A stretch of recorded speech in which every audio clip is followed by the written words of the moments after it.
Ce que je souhaite vous présenter aujourd'hui, c'est l'utilisation qu'on a de l'outil cartographique de la transfusion pour optimiser, planifier les collectes et ainsi garantir l'autosuffisance en produits sanguins. On va reprendre le cours normal. Voilà. Donc voilà, j'ai fait ma présentation. Voilà, je n'ai pas la vocation d'être un géographe, mais je dirais que si j'ai de valeur ajoutée au sein de l'EFS, c'est déjà d'avoir fait tous les métiers de l'EFS, de la chaîne transfusionnelle par du donneur jusqu'au receveur, et au milieu, vous avez ce qu'on appelle la qualification biologique des dons, c'est-à-dire qu'on sur chaque élément, sur chaque échantillon, sur chaque poche de produit sanguin, on fait des tests, HIV, HIV, hépatite B, on refait groupe sanguin. Vous avez la partie préparation, on sépare les éléments du sang. Après, le sang est composé des globules rouges, du plasma et ce qu'on appelle des plaquettes. Les plaquettes étant les régimes du système vasculaire sanguin. Donc on sépare ces éléments pour les distribuer aux établissements de sport. Donc j'ai pratiqué l'ensemble de ces fonctions et j'ai eu plusieurs fonctions managériales de directeur à responsable de service au sein de différents établissements, notamment dans les hommes, en Martinique. Donc j'ai une bonne connaissance de la chaîne transfusionnelle et ma valeur ajoutée, c'est cette transversalité à la fois médicale, statistique, de connaissances, une bonne connaissance du terrain. Donc l'EFS, pour vous donner quelques chiffres, c'est 9800 collaborateurs, 13 établissements régionaux, dont 3 dans les DOM. On approvisionne 1500 établissements de santé sur l'ensemble du territoire français, et ce qui représente, alors on fait bien sûr les groupes sanguins, ce sont les groupes sanguins des patients, qui représentent 522 millions d'examens, et donc nous sommes le plus grand laboratoire de biologie de France, en fait, par ce volume. Notre objectif, c'est bien sûr de garantir l'autosuffisance nationale en produits sanguins à la vie, et donc pour ça, il faut qu'on prélève chaque jour 10 millions de sang, et on soigne ainsi plus d'1 million de patients en une année. Nous avons 128 sites de prélèvement, ce qui représente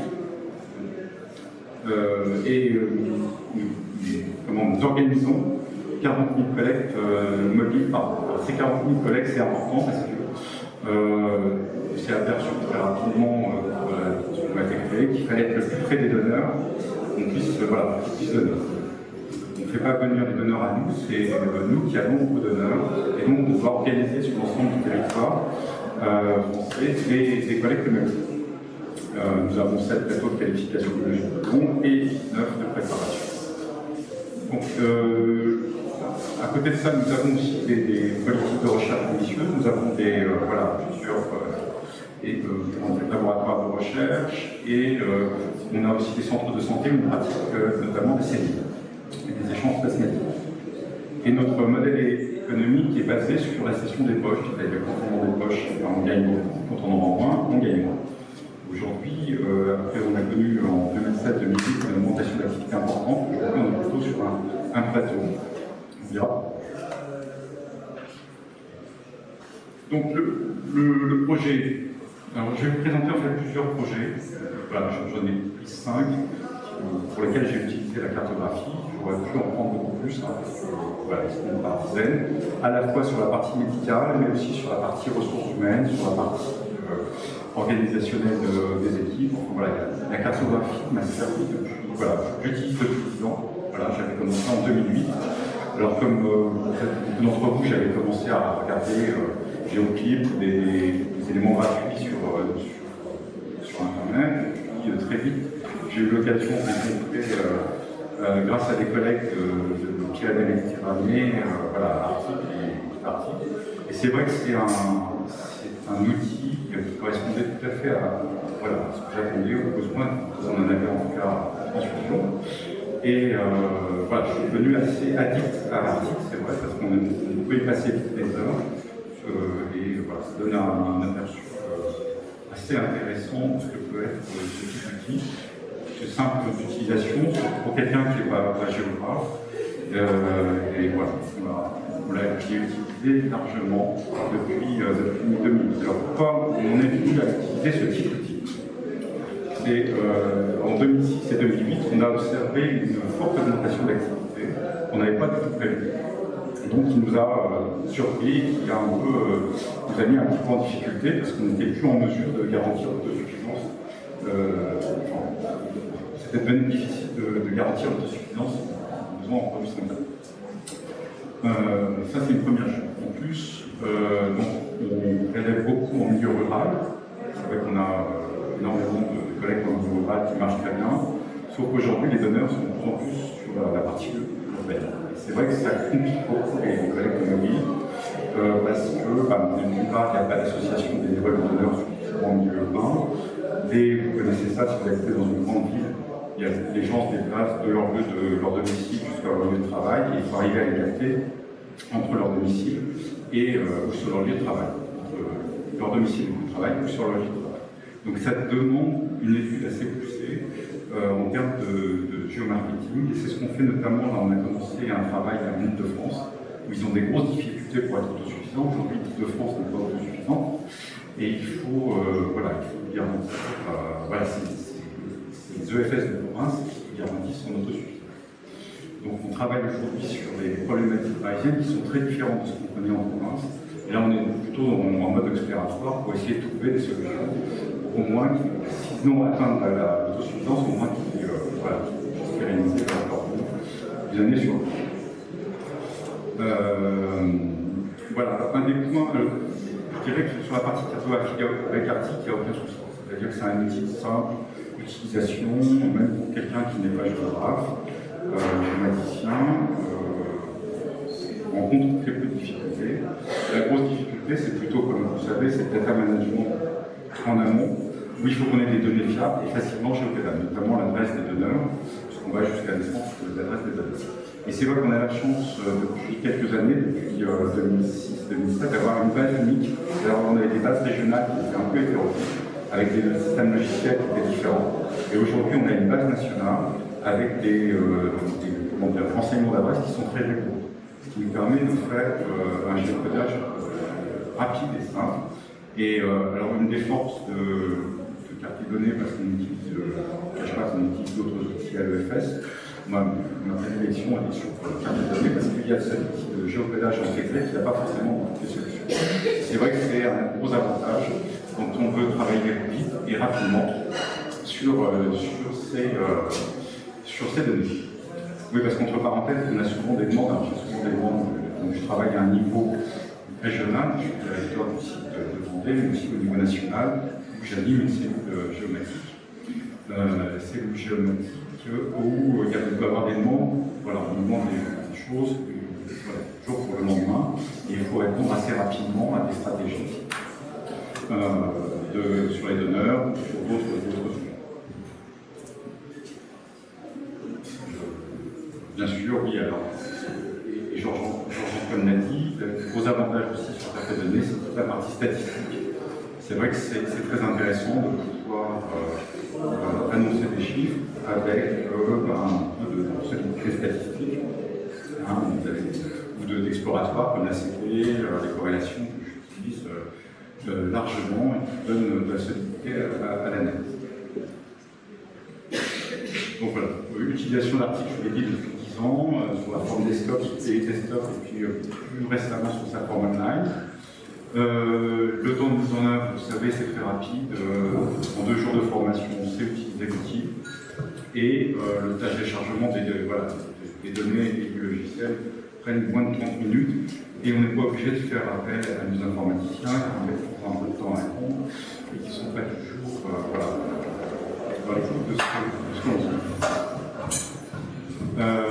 Le déroulement, je vous l'ai dit, ce qui est une compétence, c'est surtout la mise en forme des données avec toute la partie data management. C'est vrai que nous, on a plusieurs millions de lignes, on peut avoir des gros fichiers, mais dès l'instant où on a en amont des prises de données qui sont harmonisées, systématisées, on ne perd pas beaucoup de temps sur cette partie-là, sur le chocolat. On perd moins de temps qu'avant. Donc je vais vous présenter plusieurs travaux. j'aurais pu, voilà, je peux vous en présenter une dizaine, plus d'une dizaine, j'en ai choisi 5. C'est des travaux anciens, parce que pour des raisons de confidentialité de données, c'est des choses qui ont été déjà présentées dans des congrès, dans des, voilà, ça m'a dépoisé de demander des autorisations à la direction régionale ou nationale pour utiliser ces données dans la mesure où elles ont déjà été présentées. Alors en conséquence, c'est des données qui datent, mais bon, ça va me permettre de donner un petit peu le devenir de ces projets, de nous apporter, et d'exclustrer un petit peu les cartographies. C'est vrai qu'on est carrément, je pense, sur la plus fameuse. Mais bon, comme c'était un peu mes premières cartes, elles peuvent être améliorables. Mais l'objet, c'était surtout de vous montrer à quoi on est allé. Donc, en termes de. Là, on va descendre au niveau des Pays de la Loire. En 2006-2008, je vous l'ai dit, on a eu une augmentation d'activité majeure. On ne comprenait pas pourquoi. Et il fallait donc trouver plus de donneurs. On a une activité qui a augmenté de plus de 10%. C'est vrai qu'en 10 ans, ça m'a permis, à travers les cartes, d'augmenter la production d'homocytes en Vendée de plus de 100%. C'est-à-dire qu'on a doublé l'activité en moins de 10 ans. Et c'est un peu, la cartographie a participé à ce résultat. Parce que on est parti de celle qu'il faut, dans ces cas-là, augmenter les équipes, demander des crédits, et avant de se lancer dans une augmentation d'activité, il faut être sûr de son coût. Donc, les Pays de la Loire, bien sûr, les données de l'INSEE sont essentielles, on travaille avec les données de l'INSEE, c'est essentiel. On a la chance dans le Pays de la Loire d'avoir une région qui est très dynamique sur le plan économique et sur le plan démographique. Donc, on a plus de 30 000 habitants par an qui arrivent sur la région, et notamment dans cette partie Angers, Nantes, La Roche-sur-Yon, avec Cholet au milieu. Voilà, c'est une partie qui est très dynamique au niveau industriel et PME, qui attire beaucoup de monde. Il y a beaucoup de Parisiens aujourd'hui qui arrivent dans la région. Avec en plus, alors cette partie-là, on peut dire que ce sont des actifs qui représentent nos donneurs. On donne si on sent 18 et 70. Donc on cible plutôt des actifs. Et sur la côte, on a aussi des retraités qui arrivent. Alors là, c'est plus des consommateurs. Voilà, qui augmente, et on va voir que c'est aussi important pour notre activité.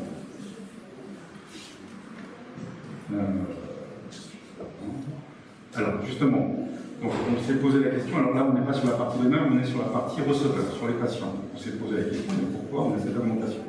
Alors, d'une part, on s'est aperçu que l'âge moyen des receveurs était augmenté de façon significative, il était passé en 2005 de 65 à 67 ans, et c'est vraiment significatif au niveau statistique. Et on s'est demandé alors pourquoi cette population de receveurs vieillissait. C'est simplement parce qu'il y a eu des techniques de greffe de moelle qui ont été ouvertes à des gens plus âgés, au-delà de 80 ans, d'une part. Et puis parce qu'on avait aussi un certain nombre de chirurgiens cardiovasculaires qui étaient arrivés dans la région avec des nouvelles techniques et qui permettaient aussi d'opérer des gens plus âgés. Donc on a eu cette augmentation d'activité, puis on s'est aperçu en faisant aussi la cartographie sur la région, mais en débordant un petit peu sur la Bretagne, que notamment Nantes attirait de plus en plus de patients de Bretagne et d'autres régions. Ça a expliqué pourquoi la cartographie nous a permis d'expliquer pourquoi on a cette augmentation d'activité, et donc a priori elle allait perdurer. Donc il fallait qu'on mette en place un système de collecte de sang plus important. Donc ce que je vous ai dit tout à l'heure voilà, sur cette activité, donc on a là on présente l'indice de générosité. Alors pour nous c'est un indice important, c'est-à-dire que c'est le nombre de donneurs qu'on a dans la population en âge de donner. C'est vraiment voilà, c'est un peu une sorte d'appétence au don qu'on mesure par cet indice. Et donc on voit très nettement que dans la partie active, liée économiquement active, on a un indice de générosité qui est très important. Et alors ce qui est très intéressant, alors là c'est sur la France entière, c'est-à-dire qu'on a des régions qui sont plus généreuses que d'autres, on va dire, plus simple. Donc toute la partie Est, la partie Basque, les Flandres, la Bretagne et les Pays de la Loire. C'est vraiment, et puis toute la partie Auvergne, le centre massif central qui donne énormément. Alors c'était assez étonnant quand on a fait ça, parce que avant de faire les cartes, on s'en rendait pas compte. Et c'est vrai qu'en faisant ces cartes, on s'est aperçu qu'il y avait des régions plus donneuses que d'autres. Donc ça c'est déjà intéressant parce qu'on peut s'interroger après d'un point de vue sociologique, voire anthropologique, pourquoi certains ont des appétences ou non. Donc là à nouveau vous avez l'indice de générosité, et à partir de l'indice de générosité, on calcule un nombre de donneurs recrutés par canton, ici, en l'occurrence. Alors, il faut savoir que les donneurs sont une élite en France. Ça représente moins de 4% des Français. On est aujourd'hui à 3,72% en 2018 de donneurs. Donc si vous donnez votre sang, je ne sais pas s'il y en a parmi vous, mais sachez que vous faites partie d'une élite qui contribue à l'approvisionnement des établissements de soins et à soigner des patients. Donc on part du principe que si on veut une cible à 4%, grâce à la cartographie, on peut repérer les zones où on a un potentiel de dons. C'est vrai que plus les régions bonnes, plus on trouve des donneurs. Il y a une espèce de cercle vertueux qui fait que les régions qui donnent déjà beaucoup donnent encore plus que d'autres qui donnent moins. Après, bien sûr, il y a l'offre de collecte qu'on propose en face, mais c'est vrai que ce n'est pas forcément l'offre de collecte qui fait la réussite, c'est surtout l'état d'esprit des donneurs et aussi, on verra tout à l'heure, les associations de donneurs. Donc, globalement, une organisation, on peut voir, le bilan de ces cartographies nous avait permis de constater qu'on avait une croissance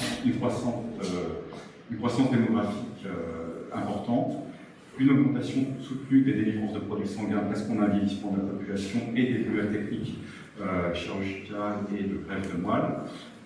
Et puis alors un potentiel de don qui est lié aussi à l'économie numérique. Ce que j'ai oublié de vous dire tout à l'heure, c'est que grâce aux fortes de corrélation, on s'est aperçu qu'il y avait une forte corrélation entre le dynamisme de la région, notamment le taux d'emploi, et le don de sang. Donc voilà, les gens donnent dans la mesure où ils sont dans un système économiquement favorable. Donc ça nous a permis, cette étude, de se dire, voilà, en région Pays de la Loire, on a du potentiel, on peut déployer des moyens et on a augmenté notre activité de façon conséquente. On est passé de outsider en termes parce qu'on participait à l'autosuffisance nationale, notamment en fournissant de France, on était plutôt outsider dans le domaine. Et c'est vrai, alors à l'époque j'étais responsable de la production, j'ai poussé à ce qu'on augmente notre capacité de prélèvement, on appelait Monsieur Plus entre guillemets à l'époque. J'ai poussé un peu les équipes à aller au-delà de ce qu'on faisait, et c'est vrai qu'on est passé d'outsider à leader en termes d'approvisionnement d'autosuffisance nationale. Donc aujourd'hui, on a un poids important dans le système de la transfusion. Et ça, c'est vraiment grâce aux cartes qu'on a réussi à établir cette stratégie. Deuxième point, l'efficience, parce que oui, la générosité c'est une chose, mais on doit produire un moindre coût. C'est pas un gros mot chez nous. Et parce que l'idée c'est quand même aussi de diminuer les dépenses de santé et d'apporter des produits sanguins à moindre coût. Donc on a fait des taux d'efficience des collectes, on a travaillé sur l'efficience des collectes. Alors l'efficience on l'a calculée sur le nombre de prélèvements avec divisé par la durée en heures de la collecte et le temps de trajet, multiplié par les effectifs de collecte, le nombre d'infirmiers à la MSA qu'on déplace sur les collectes, en sachant que l'idée c'est de déplacer ce qui est la quantité nécessaire et suffisante de personnel sur les collectes.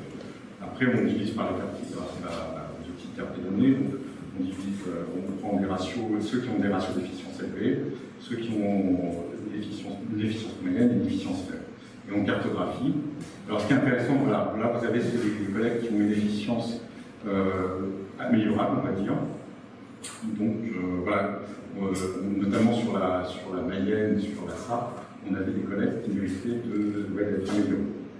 Et ça c'est sur l'efficience des collègues Mayenne. Alors on retrouve toujours ce centre entre Nantes, La Roche-sur-Yon et Angers, où on a une forte appétence pour le don et des collectes qui sont remarquables. Et enfin, les collectes les plus importantes, on trouve ici. Alors, il faut savoir qu'en Vendée, j'ai la chance d'avoir des collectes les plus importantes de France, c'est-à-dire qu'on a en moyenne 120 donneurs. On est même monté cette année à 140 donneurs par collecte, alors que la moyenne française est à 60. par collecte. Alors, ça permet aussi de montrer aux associations le dynamisme. Donc voilà, et remercier pour leur dynamisme. Alors, en termes d'efficience de la cartographie, alors voilà, c'est une carte ancienne. Alors là, on quitte les Pays de la Loire, et c'est un travail que j'avais fait pour Nouvelle-Aquitaine, enfin ce qui était aujourd'hui Nouvelle-Aquitaine, mais qui était à l'époque l'Aquitaine. Et donc, on avait cerné voilà, des collectes qui marchaient moins bien, notamment ici à Captieux. Voilà, on avait pris une Captieux qui. Alors, c'est Bordeaux qui allait à Captieux. Donc, qui représentait une distance de 87 km. Il fallait 1 heure pour y aller. Et il déplaçait quand même 3 personnes, en plus, sans compter les chauffeurs et les agents de collation, pour récupérer finalement 19-22 dons, ce qui est très peu pour une collecte. Hein. Voilà, en termes d'efficience, on n'y était pas. Donc on a travaillé avec, alors là, oui, on fait mieux aujourd'hui, hein, c'est des cartes qui sont anciennes, et grâce aux représentations à l'époque en non-sens, ça nous permettait de repérer d'où venaient les donneurs, et de s'apercevoir qu'il y avait beaucoup de donneurs qui venaient à Captieux pour donner, mais qui finalement n'étaient pas loin d'une autre commune au-dessus, qui s'appelle Bazas. Or, à Bazas, là, voilà, ça c'est costaud, on est à 114, 164, 184 dons, voire 200 dons par collecte. Donc, en Nouvelle-Aquitaine, ils ont pris la décision de supprimer la collecte de Captieux, de faire venir les donneurs sur Bazas, et donc de gagner en efficience. Voilà, on est passé plus de 3 personnes pour rien, 4 personnes ou 5 personnes pour rien. Donc ça a été un gain important. La seule difficulté, c'était de négocier avec l'association voilà, de Captieux, qui trouvait ça un peu dommage. Troisième exemple, c'est la dynamique urbaine. Alors voilà, on commence à être dans la partie urbaine qui est beaucoup plus compliquée que la partie communale. Là, c'était l'exemple de la JMDS. C'est la journée mondiale du don de sang, c'est le 14 juin. On a une journée mondiale, voilà, c'est l'occasion de rappeler à l'ensemble de la population le don de sang et de faire venir des nouveaux donneurs. Ce qui était intéressant, donc vous avez ici le drapeau vert représente la collecte qu'on avait mis sous un chapiteau à côté de la cathédrale de Saint-Étienne de Nantes, et vous avez ici site fixe. Ce qui était intéressant, c'est qu'on a eu beaucoup de nouveaux donneurs, et on s'est aperçu que c'était des donneurs qui venaient finalement du quartier où on a eu la collecte. Donc c'est toujours l'importance de se rapprocher des donneurs pour favoriser le don. Plus on est près des donneurs, plus il est. Donc avec tous ces systèmes de cartographie, on les utilise aujourd'hui, notamment dans les grandes villes comme Paris, et aussi on verra tout à l'heure pour les donneurs de sang. Je crois que c'est la diapo suivante d'ailleurs. Non, alors les associations de donneurs. On fonctionne beaucoup avec les associations de donneurs bénévoles. Donc je vous rappelle, le don de sang est bénévole, gratuit, anonyme, et c'est vrai qu'on a la chance d'avoir des associations qui voilà, viennent nous aider bénévolement à coller des affiches, à venir faire la collation au moment des collectes, et voilà, qui sont des vrais partenaires. On a fait en tout cas en Pays de la Loire des vrais partenaires, et c'est vrai qu'il y a des discussions, parce que c'est quand même des partenaires qu'on maîtrise entre guillemets mal. Certains n'aiment pas trop travailler avec cette association. Moi, je suis convaincu qu'ils vous aident, et j'avais fait une autre étude que je ne vais pas présenter là, où nos coûts de production diminuent dès l'instant où on est associé. Donc il fallait un petit peu mettre ça en avant, et voilà. Alors, en plus, en Pays de Loire, on a la chance d'avoir des associations dynamiques, on en a plus de 200. Voilà. On fait une étude un petit peu sur ces associations, et on s'aperçoit d'une part que l'indice de générosité, dont je vous ai parlé de donneurs sur la population d'âge de donner, est beaucoup plus important et de façon significative quand on a des associations, parce qu'ils vont faire de la publicité entre guillemets pour le don de sang à leur niveau, et ils nous apportent énormément de donneurs.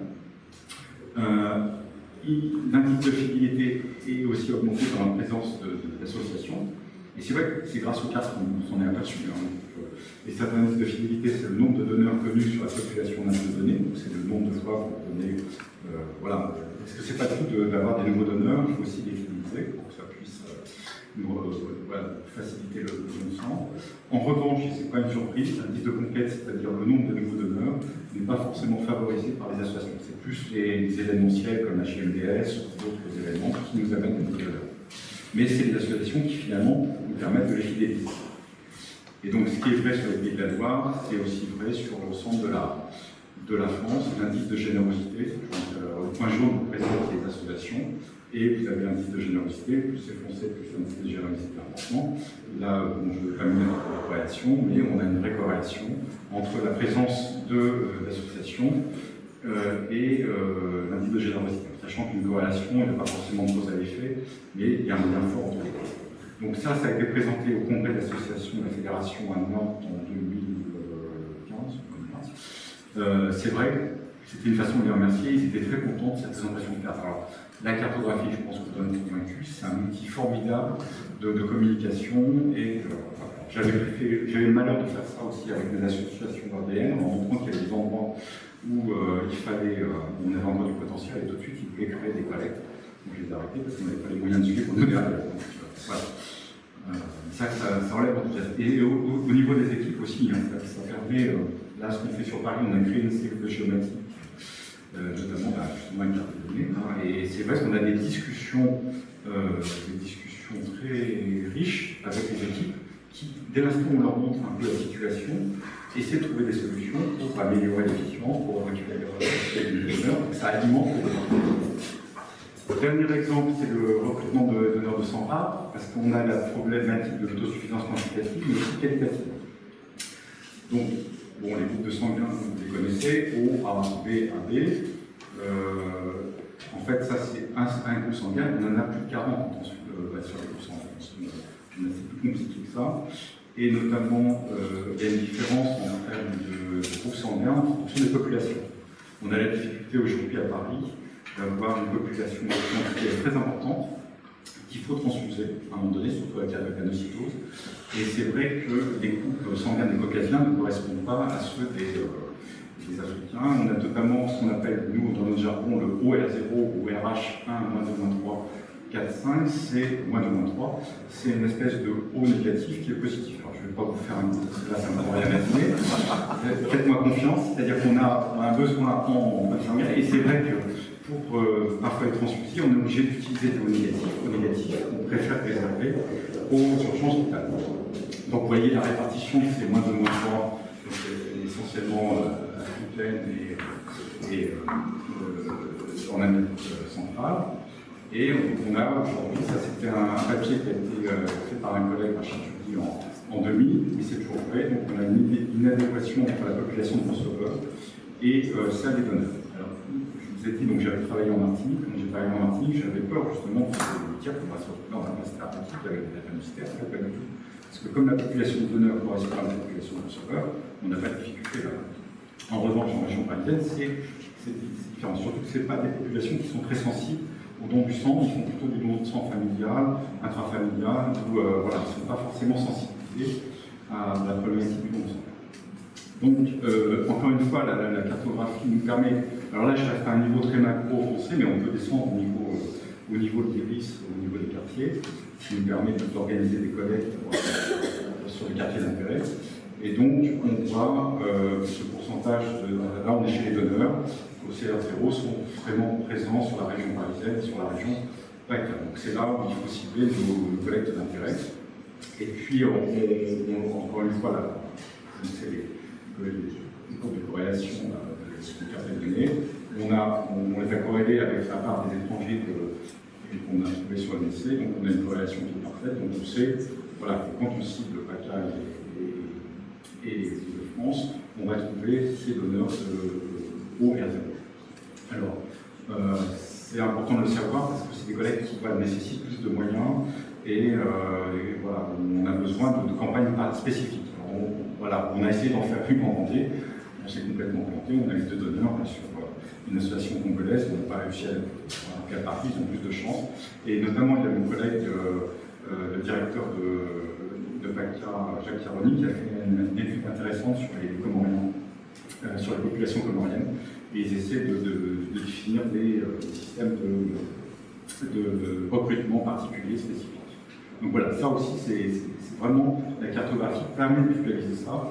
C'est vrai que là, je vous en parle parce que maintenant, voilà, ça fait 10 ans que j'utilise cette carte.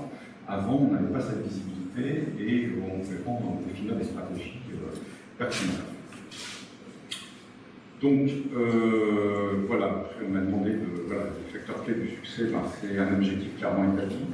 Des données facilement géocodées, ça c'est important. En fait, le temps qu'on perd, c'est surtout sur la partie géocodage. Une fois que c'est fait et que les données sont fiables, ben, voilà, l'outil est vraiment simple, intuitif, agile. Voilà, je suis pas du tout. Moi, je suis pas très agile avec les systèmes informatiques, mais là, pour le coup, on y prend plaisir et c'est vraiment d'utilisation très simple. Les gains obtenus, ben, je vais les ai présentés, hein, c'est que je suis persuadé que cette cartographie a contribué voilà, à trouver des nouveaux donneurs et à garantir l'autosuffisance. Alors c'est vrai qu'on l'utilise de façon un peu... je pense qu'on peut l'utiliser encore plus en construction. On a créé une cellule géométrique nationale. C'est mon collègue Bertrand Pelletier qui était venu faire le tour des régions et qui avait vu des travaux sur la cartographie qu'il a mis en place. On a les Bretons qui ont une cellule géométrique maintenant qui fonctionne très bien, qu'ils utilisent avec leur médecin de collecte. Et c'est vraiment aujourd'hui un élément qui est attendu dans le processus décisionnel. Et pas uniquement au niveau du terrain, mais aussi au niveau national et président de l'espèce. On avait des sujets à plus, moins assis avec les associations. C'est là où on a présenté les associations. Et aussi sur les organisations personnelles et tout ça, on a une utilisation très large de cartographie. C'est vraiment un apport majeur chez nous. Et voilà, ça crée en plus des emplois. Puisqu'on a, aujourd'hui, on a 5 ou 6 personnes qui travaillent sur le sujet, soit en région, soit au siège. Bien sûr, alors c'est ce que je vous disais, c'est les discussions qu'il y a autour des cartographies qui permettent de construire. On est sur du participatif, on n'est plus sur du directif, mais sur des discussions participatives et les équipes ou les associations prennent part aux décisions. Ça favorise à travers le benchmarking, notamment. La fiabilité des outils, on en a déjà parlé. Et puis, alors les conseils, bien sûr, je pense que vous les connaissez, c'est-à-dire qu'il faut arriver à faire le lien entre les acteurs de terrain et les géographes.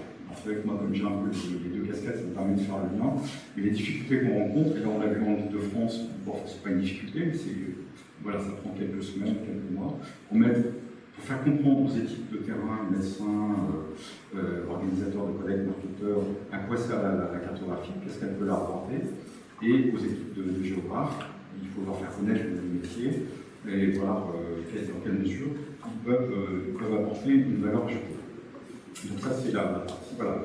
Et puis il faut quand même un accompagnement de l'analyse. C'est vrai qu'encore une fois, les outils statistiques qui sont proposés dans l'article sont vraiment pertinents, faciles d'utilisation et permettent d'avoir une force en termes de décision.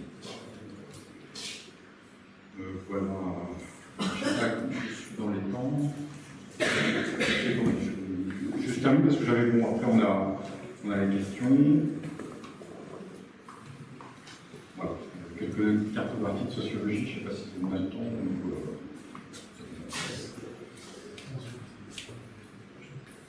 Non, je quand tu veux. Bon, un petit supplément. Bien. Alors ça c'est un peu pour le fun. C'est la partie. Là, je fais partie d'un groupe qui vient d'arriver, qui s'appelle Innovadon, où on travaille sur la partie anthropologique et sociologique du monde. Pourquoi on donne non. Donc ça c'est un travail que j'ai fait il y a quelques temps. Quand je suis arrivé en Vendée, j'étais surpris de l'appétence au don des Vendéens. Je me suis demandé qu'est-ce qui fait qu'on a du collecte aussi important. Alors c'est vrai que je venais de Martinique, où là c'était plutôt l'inverse, pour des raisons culturelles. Et pour des raisons culturelles, voilà. Donc j'avais présenté mes cartographies à un historien André Girard. Il m'avait dit, tiens, c'est curieux, ça correspond un peu aux cartographies religieuses que je connais sur la Vendée. C'est vrai que le catholicisme est encore très présent en Vendée dans les esprits, alors soit vraiment sur la religion, soit sur le plan culturel. Et voilà, c'est là où on a ici des collègues très importants, énormément, surtout sur la partie nord. Et bon, j'avais oublié ce qu'il m'a dit. Puis après, bon, en feuilletant, parce que comme j'essaie de trouver des corrélations entre l'appétence au don et des données sociologiques ou fiscales, je me suis voilà, j'ai feuilleté comme ça des centaines de cartes. Et puis à un moment donné, par hasard, je suis tombé sur la carte religieuse qui est très utilisée en fait, cette carte par les sociologues, la carte religieuse de la France, le Graal est bâtie dans les années 50 et 60 par le chaman Alors c'est vrai qu'elle est étonnamment ressemblante. Alors, vous avez ici ce qu'on appelle les messianisants, c'est des gens qui vont à la messe, donc ça date des années 50. À l'époque, la religion catholique était encore très importante. Et on retrouve étonnamment les mêmes indices forts, Bretagne, Flandre, voilà. Bon, je me suis dit, on a présenté ça en congrès, voilà, à titre d'exemple, en sachant qu'on parle plus de culture aujourd'hui, parce que là, comme il dit, c'est bien que je ne connais pas là, mais je vais parler des apélopas. Voilà, on est affiché. Voilà, qui dit qu'aujourd'hui, la religion catholique est une religion zombie, c'est pas vivant, c'est-à-dire qu'elle est dans nos cultures et qu'elle est plus pratiquée. Et c'est vrai que quand on fait des. Comment on appelle ça, il y a des sondages, parce qu'on ne peut pas. L'inconvénient, c'est qu'aujourd'hui, on ne peut pas faire de questionnaire sur la religion. C'est interdit, la loi nous l'interdit. Mais bon, il y a des sondages qui sont faits et qui montrent que cette répartition est encore aujourd'hui. Voilà. Alors, il faut savoir que c'est l'endroit aussi où vous aviez, pendant la Révolution, les prêtres réfractaires qui avaient refusé d'appliquer la religion d'État. Et voilà. Alors, moi, je suis persuadé que ça a un sens, parce que, surtout moi, en Vendée, je pense que voilà, la religion est encore très présente et que ça explique par l'image qu'elle donne. C'est vrai qu'il y a une époque où on ne fait plus de collecte le dimanche. On a évité maintenant pour le personnel, mais à une époque, on faisait souvent des collectes le dimanche après la messe, sur le parlement d'église, c'est vrai que ça donnait bien. Voilà. Après, quand vous avez le cas, ceci est mon soin. Ça, c'est vrai que ça fait une publicité pour nous qui est peu positive. Et voilà, donc, là aussi c'est significatif, l'indice de générosité est plus important. Dans les zones où on a encore cette notion de mésallement. Donc on va travailler peut-être un petit peu là-dessus. Et la problématique qu'on a aujourd'hui, c'est que cette culture, s'appelle le bras, elle est toujours en train de disparaître, et qu'il va falloir, remplacer par autre chose. Aujourd'hui, on est sur les réseaux sociaux. C'est vrai qu'on va toujours dans les lycées ça nous permet de trouver des nouveaux donneurs, surtout les donneurs de demain. Mais on a cette problématique. Quelle va être la culture de demain qui va remplacer celle-là, en sachant que, encore une fois, la population qui est concernée par le cancer ne représente moins de 40%. Et cette population est vieillissante, il faut qu'on l'embrasse. On a vu, oui, d'ailleurs, avec une certaine inquiétude, que cette population vieillissante n'était pas forcément remplacée par les jeunes, et qu'il va falloir trouver des modes de communication pour dire. Aujourd'hui, les jeunes ont tendance à donner une fois, deux fois, mais pas. Il faut aussi les fidéliser, trouver la façon de les fidéliser. Et voilà, j'ai fini. J'espère que je n'ai pas été trop bavard. Et puis, je peux répondre à vos questions.